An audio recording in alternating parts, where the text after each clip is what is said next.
चलिए आज क्लॉक के जो है नेक्स्ट टॉपिक शुरुआत करते हैं। ओवरलैपिंग पर आधारित सवाल था।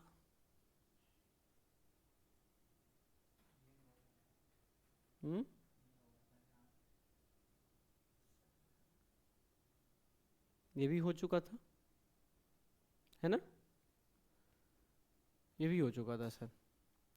7 से 8 बजे के बीच कितने बजे घंटे वाली सुई लुप्त हो जाती है? चलिए, मैंने कल बताया था, कल बहुत सारे कंसेप्ट को मैंने बताया था आपका कि ओवरलैपिंग से रिलेटेड मैंने कंसेप्ट बताया था।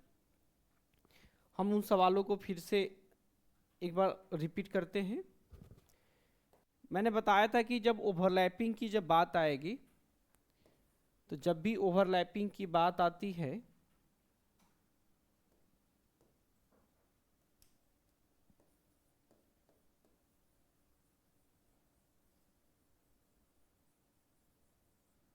तो ओवरलैपिंग की जब भी बात आएगी तो हमेशा क्या ओवरलैपिंग का मतलब होता है कि जब एक के ऊपर एक, यानी मिनट वाली सुई जब घंटे वाली सुई के ठीक ऊपर आ जाती है तो उस घटना को हम लोग बोलते हैं ओवरलैपिंग।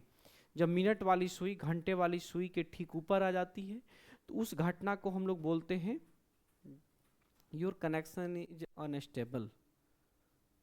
ठीक है, तो जब एक के ऊपर एक आ जाती है तो उस घटना को बोलते हैं हम लोग ओवरलैपिंग। ओवरलैपिंग का मतलब है कि घंटा वाला सुई क्या हो जाती है, गायब हो जाती है या लुप्त हो जाएगी, है ना, यानी ढक जाती है। तो उस स्थिति में जब क्या बनता है, उस दोनों के बीच में मिनट वाली सुई घंटे वाली सुई के बीच का कोण कितना डिग्री का हो जाएगा? 0 डिग्री का हो जाएगा। ठीक है, तो क्वेश्चन में कह रहे 3 से 4 बजने के बीच कितने बजे मिनट वाली सुई घंटे वाली सुई के ठीक ऊपर आती है। ऐसे ही सवाल को बता दिए थे। चले हम इस सवाल को फिर से शुरू कर देंगे। तो मान लेते हैं कि लेट 3 बजकर m बजे, ठीक है, 3 बजकर m बजे जो है ओवरलैपिंग होगी, यानी ओवरलैपिंग का मतलब एंगल कितना डिग्री बनेगा? 0 डिग्री बनेगा। तो आपको पता है यहाँ पे ये h हो जाता है और m के जगह पर m है और ये एंगल का मतलब मान 0 है। तो आपको फॉर्मूला यहाँ पता है 11/2m 30h। यही फॉर्मूला मैंने बताया था, यूनिवर्सल क्लॉक फॉर्मूला बताया था, प्लस माइनस एंगल बताया था। तो देखिए यहाँ पे 11/2 मिनट, घंटा कितना है? 3 बजे, और आपको एंगल हमेशा पता है कि 0 होगा। तो देखो 30 तिया 90 है, तो 90 और 2 इधर नीचे है तो ऊपर चला जाएगा। अब देखो 90 दूनी हो जाएगा कितना? 180। अब बट्टा कितना हो जाएगा? 11। अब इस 11 से जब 180 में डिवाइड करेंगे हम लोग, जब 11 से 180 में डिवाइड करेंगे लोग, तो जरा चीज को समझिए। 11 से 80 में 180 में डिवाइड करते हैं तो 11 एक कम 11, देखिए 8 में से 11 छक 66, बच गया कितना? 4। तो आपको पता है कि ये जो 16 बनता है वो क्या बन जाता है? पूर्णांक, और 4 और बट्टा 11, यानी 16.4/11। यानी इसका आंसर सीधे क्या हो जाएगा? 3:16.4/11 बजे, जो कि यहाँ पे आंसर दिया हुआ, यानी 3:16.4/11 बजे जो है वो घंटे वाली सुई जो है वो क्या हो जाएगी कि ठीक ऊपर रहेगी। कौन? मिनट वाली सुई। या घंटे वाली सुई जो है गायब हो जाएगी, लुप्त हो जाएगी। या क्वेश्चन में पूछ सकता है कि मिनट और घंटे वाली सुई के बीच 0 डिग्री का कोण बन जाएगा। कब? 3:16 16.4/11 बजे। कोई दिक्कत नहीं। चलिए अगला सवाल देखते हैं। 7 से 8 बजे के बीच की बात करता है तो लेट मान लीजिए कि 7 बजकर m बजे। m बजे जो है एंगल कितने डिग्री का हो जाएगा? 0 डिग्री का। यूनिवर्सल फॉर्मूला मैंने आपको क्या बताया था? देखिए आपको यूनिवर्सल फॉर्मूला बताया था 11/2m is equal to 30h। h के जगह पर देखिए कितना है? 7, और एंगल 0 है तो इसको लेने की कोई ज़रूरत नहीं है, तो m। देखो 7 तिरका 21, 210, और 2 इधर गुना में है, भागा में है, नीचे गुना में चला जाएगा। देखिए ये हो जाएगा 210 गुने हो जाएगा 420, अब बट्टा कितना हो जाएगा? 11। अगर हम इसको कैंसिल करेंगे तो देखिए 11 से 420 कैंसिल कर लीजिए तो 11 तिया 33, और देखो ये हो जाएगा 7 दूनी 9, 11 अट्ठे 88, कितना हो जाएगा 2, तो देखो 38.2/11, यानी ये हो जाएगा 38.2/11, यानी 7:38.2/11 आंसर हो जाएगा। कोई दिक्कत? यानी 7 बजकर, तो m की मान आ गया ना 38.2/11, और 7:07 बजे है, तो 7:38.2/11 क्या हो जाएगा आपका करेक्ट आंसर हो जाएगा। कोई दिक्कत नहीं। चलिए अगला सवाल देखते हैं। मंगलवार दोपहर 1 बजे से बुधवार सुबह 10 बजे तक मिनट वाली सुई कितनी बार घंटे वाली सुई के ऊपर से गुजरती है? कितनी बार घंटे वाली सुई के ऊपर से गुजरती है? तो देखिए मंगलवार दोपहर 1 बजे से बोल रहा है, बुधवार सुबह 10 बजे तक, यही बोल रहा है। देखिए तो मंगलवार दोपहर 1 बजे से बात करना है, समझिए बात को, और सुबह 10 बजे तक। तो उसके पहले आप एक कंसेप्ट समझ लीजिए क्या है। मैंने आपको बताया था कि 1 घंटा में एक बार ओवरलैपिंग होती है, एक बार ओवरलैपिंग की घटना होगी। 2 घंटे में कितना बार? 2 बार। 3 घंटा में कितना बार? 3 बार। लेकिन यही चीजें मैं पूछूंगा कि 12 घंटे में कितना बार? तो 12 घंटे में 11 बार। कितना बार? 11 बार। क्योंकि ध्यान से समझ लेंगे कि 12 घंटे में 11 बार ओवरलैपिंग होती है, क्योंकि 11 से 12 के बीच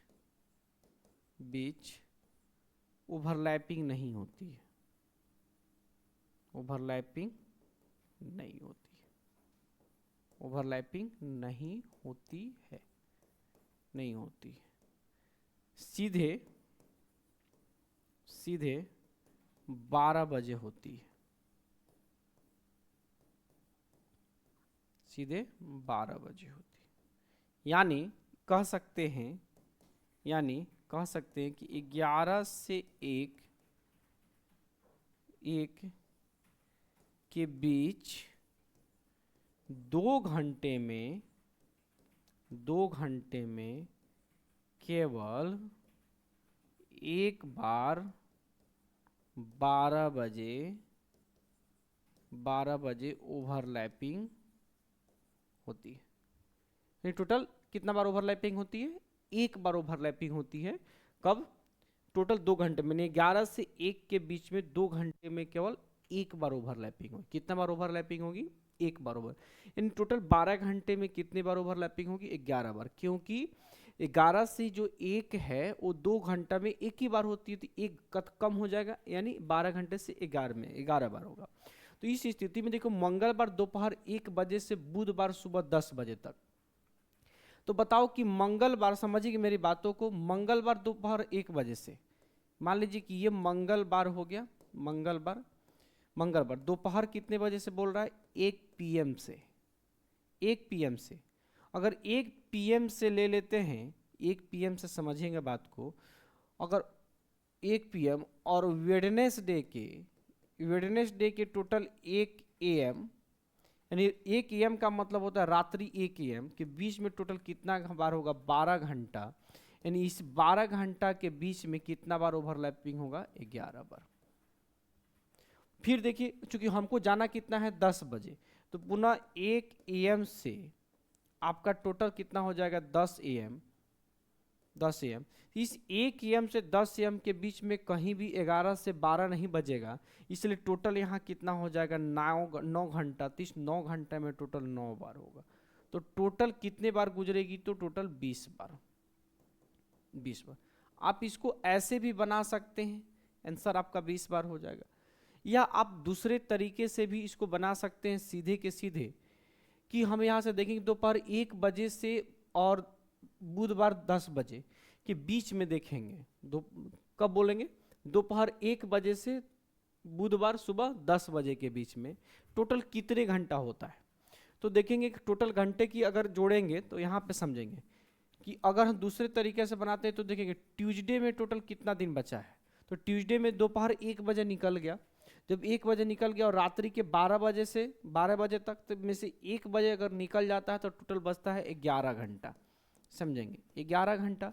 और बुधवार में टोटल कितना बचता है 10 घंटा, यानी बुधवार में 10 घंटा जाना है। तो 11 और 10 कितना हो जाता है 21 घंटा। अब इसमें देखते हैं कि इस 21 घंटा के बीच में 11 से 12 कितना बार बचेगा। तो मंगलवार दोपहर 1 बजे से और अगले दिन बुधवार दोपहर 10 बजे के बीच में 11 से 12 मात्र एक बार बचेगा। और उसी 11 से 12 के बीच में आपकी ओवरलैपिंग की घटना नहीं होगी। तो इसका मतलब है कि इसमें से 1 माइनस कर देंगे, आंसर कितना हो जाएगा 20 बार ओवरलैपिंग होगा। कितना बार ओवरलैपिंग होगा 20 बार, 20 टाइम्स ओवरलैपिंग होगा। कोई दिक्कत नहीं।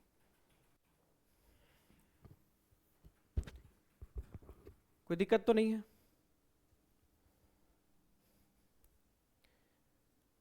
चलिए अगला सवाल देखते हैं हम लोग।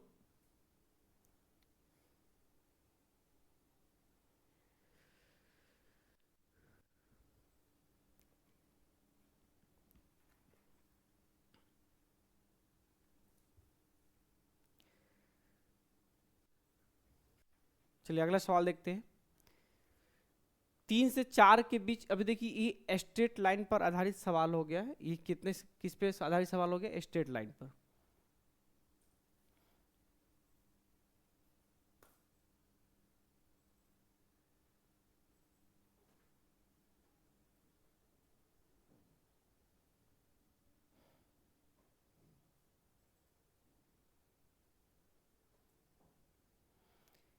स्ट्रेट लाइन का क्या मतलब होता है, जरा इन चीज़ों पर इस कंसेप्ट को समझ लीजिए, फिर हम लोग आगे की तरफ चलते हैं। स्ट्रेट लाइन का मतलब होता है एकदम सीधी। समझेंगे बात को, सीधी लाइन, यानी इसको हम लोग बोलते हैं स्ट्रेट लाइन। क्या बोलते हैं, स्ट्रेट लाइन, सीधी रेखा। तो मान लीजिए कि सीधी रेखा का जरा समझने की, यहाँ पे समझने की कोशिश करेंगे।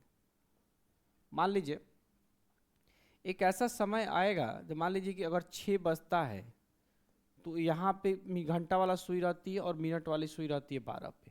तो बताइए तो ये टोटल स्ट्रेट हुआ कि नहीं, स्ट्रेट हुआ। तो स्ट्रेट होगा तो इसके बीच का कोण कितना डिग्री बनेगा 180 डिग्री। यानी सीधी रेखा के, यानी मिनट वाली सुई और घंटे वाली सुई, मिनट वाली सुई और घंटे वाली सुई के बीच की कोण कितना डिग्री हो जाएगा 180 डिग्री सीधी रेखा होगा। तो अच्छा, अब यहाँ से ये चीज़ समझना है कि मान लीजिए कि ये हो गया 12, ये हो गया 1, ये हो गया 2, फिर ये हो गया 3, फिर ये हो गया 4, फिर ये हो गया 5, फिर ये हो गया 6, फिर ये हो गया 7, फिर ये 8, फिर ये 9, फिर ये 10, फिर ये 11। कोई दिक्कत। अब यहाँ से इस चीज़ों को देखेंगे कि मान लीजिए कि अगर एक बार अगर ऐसे रहेगा, समझने की बात को, अगर हम ले लेते हैं, हम इसको थोड़ा सा मिटा ही लेते हैं, इन चीज़ को समझ लीजिए।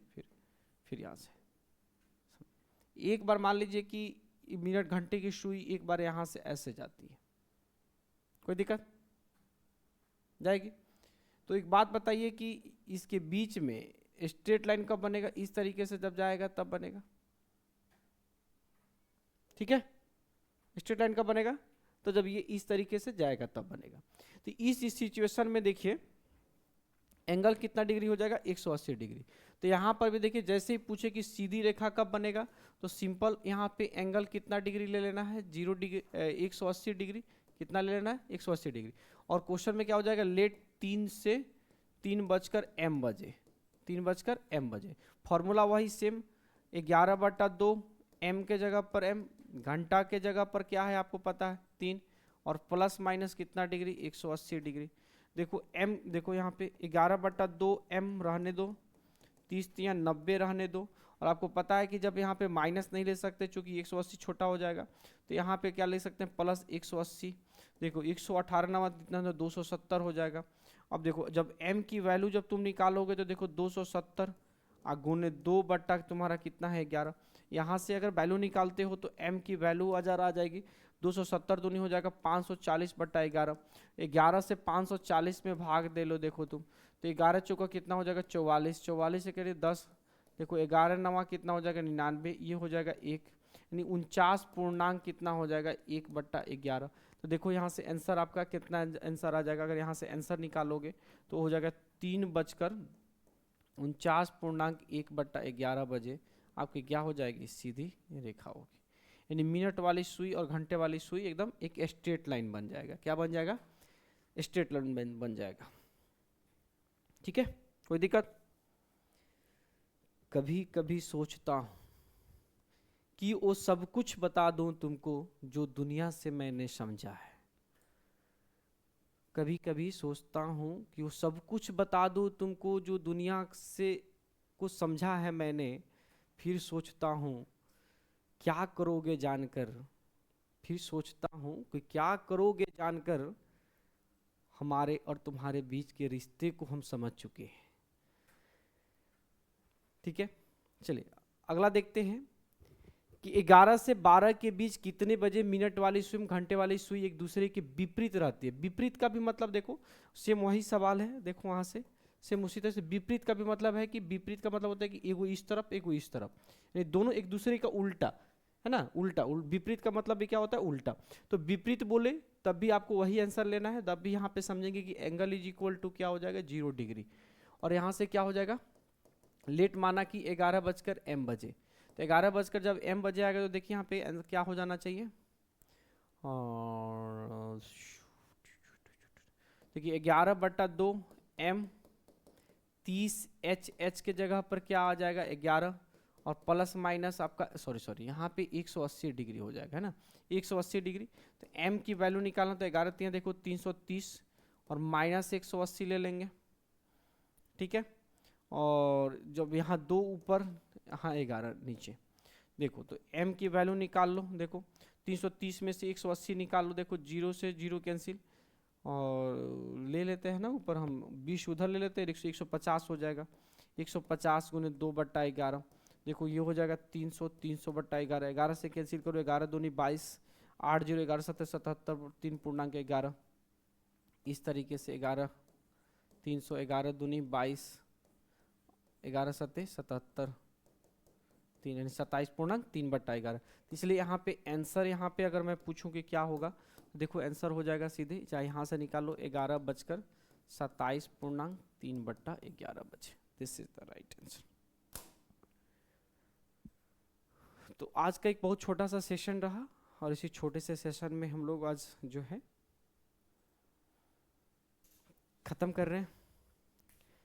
फिर हम लोग जो अगला सेशन जो बाकी चीज़ें जो हैं आगे क्लास में पढ़ेंगे।